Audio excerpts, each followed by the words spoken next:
The party has told you to reject the evidence of your own eyes and ears. It is their final, most essential command.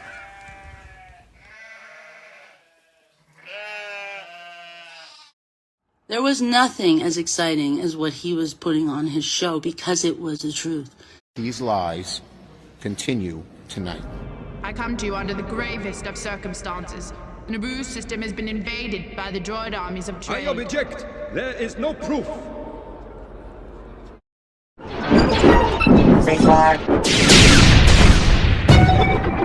Rupert Murdoch, who has admitted they were lies and said he regretted it, has a special obligation to stop Tucker Carlson from going on tonight now that he's seen how he has perverted and slimed the truth, and from letting him go on again and again and again. When the January 6th tapes were coming out, Tucker was very set on finding an FBI person implanted in the crowd and spinning the conspiracy that they were the ones who were responsible for the Capitol attack. I've been getting some copyright strikes, so I'm just going to tell you what he said. Tucker had a different viewpoint. He said that we at the show have been observing a number of plainclothesmen in the crowd who seem to be inciting violence, and we think they're probably, federal informants. But we don't know for sure, and since we didn't have facial recognition software, we decided not to put their faces on TV because that would be irresponsible. But we're still wondering. It would be nice to know, wouldn't it? And when I went back to them and said, there's no conspiracy theory here, I called this attorney who's representing one of the Proud Boys, and he flat out told me on 2 occasions, look, there's no conspiracy. Get away from this stuff. This is dangerous. Tell Tucker to stop. I'll come on your show and represent my client, but I absolutely will walk off if he asks me this. And the response was, find somebody else. Tucker is really intent on this. That wore my mental health too, because by that time, I had really begun to connect the dots that the programming that we were putting on the air every night was not just generating business, but it was generating hatred in the audience. And after January 6th, I had this wake-up moment that this is hurting people. People are getting angry, and people are acting out on that anger, and this is not okay, and I don't want to be part of it. I mean, did he ask you guys to look through the tapes looking for Mr. Epps? Is that what you're suggesting, or other FBI informants? I would say that, yes. I was not part of the team that looked through the tapes. My story's long, but I had been on emergency medical leave due to the abuse that took place on that show. When I came back, they knew I had legal representation and so was not including me in the viewing of the tapes. But they were having me just look for a lawyer of a Proud Boy that was willing to say that there were FBI informants infiltrating the Proud Boys and the Oath Keepers. And none of them were? Not that I could find, no. Enrique Tarrio is the leader of the extremist group the Proud Boys. He also has a, quote, prolific past as an informer for federal and local law enforcement, repeatedly working undercover for investigators after he was arrested in 2012. That's according to a former prosecutor and a transcript of a 2014 federal court proceeding obtained by Reuters.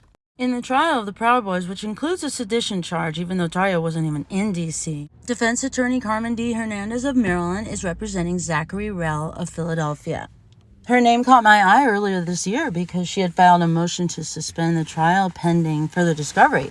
That was because the prosecution revealed on the eve of testimony by her witness that this witness was an FBI informant during the spectacle of January 6th and after. Judge Timothy Kelly, whose rulings have reportedly leaned toward the prosecution, gave her a brief pause, but nothing more. In November 2022, the New York Times put out an article about the various informants that had been revealed, yet not named, that were associated with the January 6th spectacle. In my observation over many years now, I've noticed that the New York Times will publish a story on something that you wouldn't expect them to reveal. And this usually is because they know the information is already out there.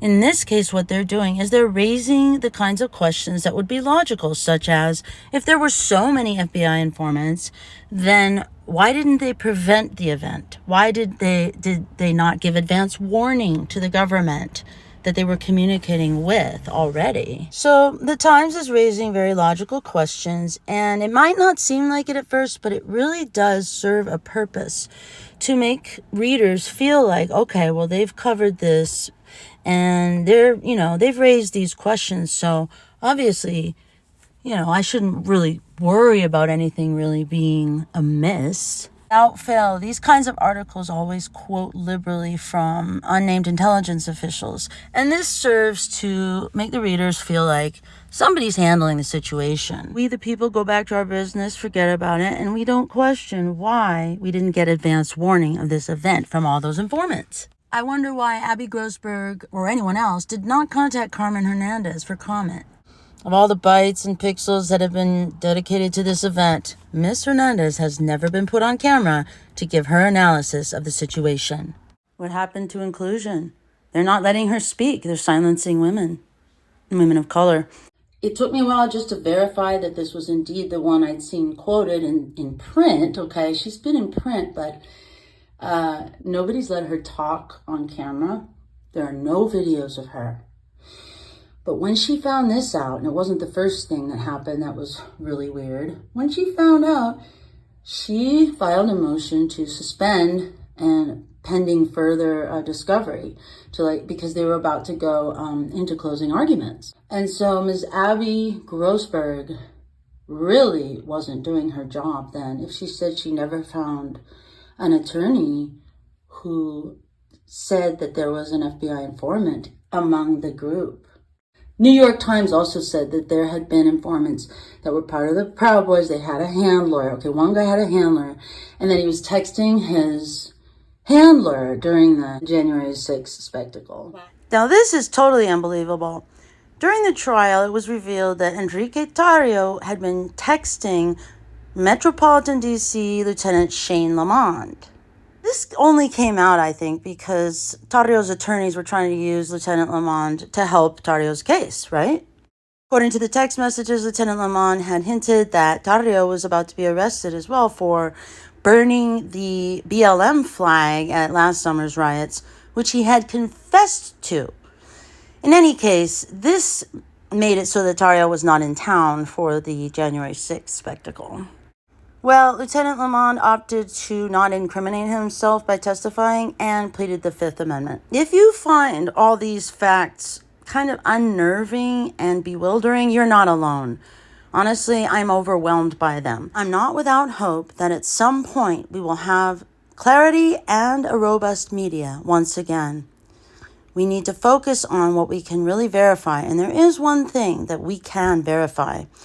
Our leaders and our officials are spending more time covering their behinds than doing their job of protecting the American people and protecting our Constitution and way of life. And the more they crow about democracy, the more we realize they are gaslighting us. Chuck Schumer, I'm talking to you.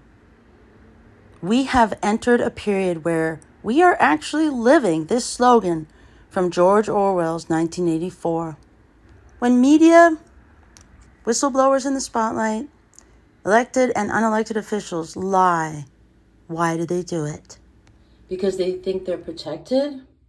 Actually, if they get the idea that they're supposed to lie, they could be expendable. They could actually be cut off from the mothership and put in their own limited hangout. You know what I'm saying? If you get it, put a comment. But don't make it too obvious.